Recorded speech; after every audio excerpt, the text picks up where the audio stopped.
Dude, befuddling Doc is sick. That is so cool. NANI? I'm Ben, and this is Ready Setting, and today we're playing John Silver, but purple. You'll notice all these steel cards, but what's this other color over here? It's purple cards, because we found out that the purple locations are what we were missing with John Silver.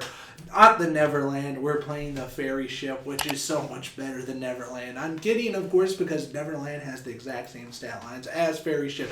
But with the addition of purple, we get to add cards like Casa Madrigal that says at the start of your turn, if you have a character here, gain 1 lore. We also get to add cards like Forbidden Mountain, which is basically another Nottingham, right? Nottingham is also 2. This is the same as Nottingham. And then we also add one of the best locations in all of Lorcana, the library. When a character is banished while here, you may draw a card, and we sure are going to get banished while there. And then the Seven Doors Mine, probably also one of the best locations. I said that about a couple locations here, but the Mountain Defense ability says during your turn, the first time you move a character here, you may deal 1 damage to chosen character. If the moved character is a knight, deal 2 damage instead. And we have 2 knights to proc that. 8 cards can get the 2 damage with the Seven Doors Mine. These are the characters that we're playing. We got our 1 drops, our 2 drops, and we're stalling out at 3. There's nothing in this deck that costs more than 3. We're happy with 3 ink.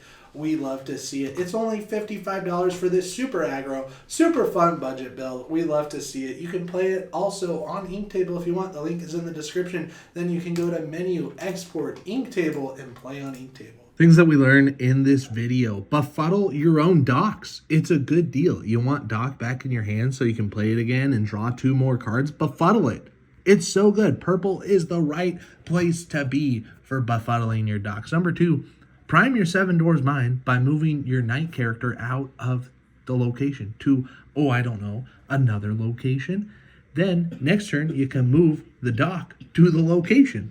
And number 3, this is the best color pair for John Silver. Change my mind. We are playing against a Maui Shark deck, but this Maui Shark deck has steel cards in it, and steel cards give us the EBGBs. We're keeping this hand. We like to see it. We got an Inca card, sadly. Is it going to be the Bayou?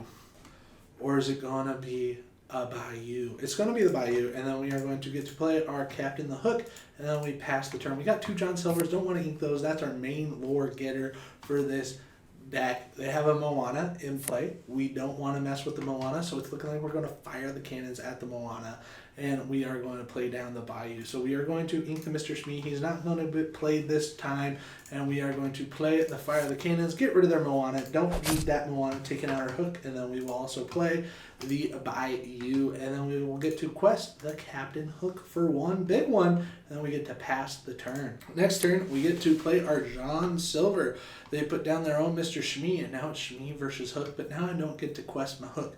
We get to draw a card. It's going to be the Casa Madrigal. We are going to ink it to be able to play down our John Silver, and then we're not going to quest because we don't want the Shmee taking out our Hook. We want it the other way around. We want our Hook to take out their Shmee. They're up at 3 ink. They play Let the Storm Rage On. I'm going to take out our Hook anyway. They're questing for 2. They get the best of both worlds, just like Hannah Montana. Hopefully, to draw a 1-cost location, we get Calhoun, which might be good. And it's looking like we don't want to ink anymore ever again.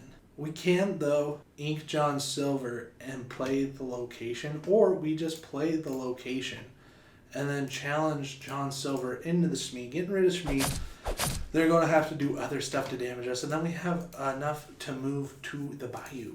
Probably not the best choices, but that's what we got going on. We don't want to ink the John Silver. We really want to play John Silver. That's what's going to get us the most amount of lore in this deck. They're going to play down the Raya. The Raya has an ability to keep attacking. All they have to do is ink. It says once during turn, if they put an ink into their inkwell, they get to ready that character so they could challenge, ink, and then challenge again. Don't like the sound of that. We can play our John Silver. We can quest our John Silver. That's going to let us draw a card and discard a card. We draw a Fairy Ship. That's what we wanted to see. So we're going to get rid of Calhoun. Ink that and play that. I think that's what we want to do. We're going to get rid of Calhoun. Sadly, we have to ink the library, the best card, and then we get to play the Fairy Ship. Now we have resist 3 on our bros, so this can't take it out. It has to take out a location first. And then we get to pass the turn. Weird choices, probably not the best, because the card draw that we got going on is only dock. Only dock will draw us cards. They do take out the Bayou. That's going to lower our resistance. They play down a Rhea and then pass the turn. Luckily, these things quest for 3 each, all the way up to 10. We get the dock. That's our only card draw. We're going to play the dock. We discard our hand and draw 2. We get a Befuddle and a Befuddle. Sadly, these aren't 1-cost characters, so we are going to ink one of these Befuddles. And we will get to move Dockaroo to the 7 Nor's Mine, because that's going to do 2 damage to one of these characters. It's going to be Raya. And then we are going to move Dockaroo out of there into the ferry ship with our other ink. We are going to move to the ferry ship. We need to get it out of there so we can move it back to do 2 more damage next turn. And then we're going to quest both of our John Silvers. Even though maybe I should have taken this out and had resist 2 and just taken 1 damage, but we just need 2 quests to get to the W before they play that Maui Shark. And we're going to pass the turn. That's what's up. Hopefully we win next turn. They have Dragonfire to get rid of one of our John Silvers. Looks like they took game off board for us. They're questing with the Raya. If they would have attacked, I think we would not have game on board, but now we do have game on board. They ink a card and ready the Raya. They're going to do 3 damage to the 7 Nor's Mine, and then they don't take it out with this one. Weird choices. All we have to do is quest this John Silver. We are going to play the library. Oh boy, can we befuddle Dock to our own hand? That's so sick. So if we quest Dock, and then we can befuddle him. If we play this, dude, befuddling Dock is sick. That is so cool. We can move this to ferry ship, and then John Silver's just going to quest for the big dub. That's 23 lore. They never had a chance. Befuddle your Docks. It's worth it. We found out the Wombo combo. Thanks for watching. We put out new videos every day, including today. Bye-bye.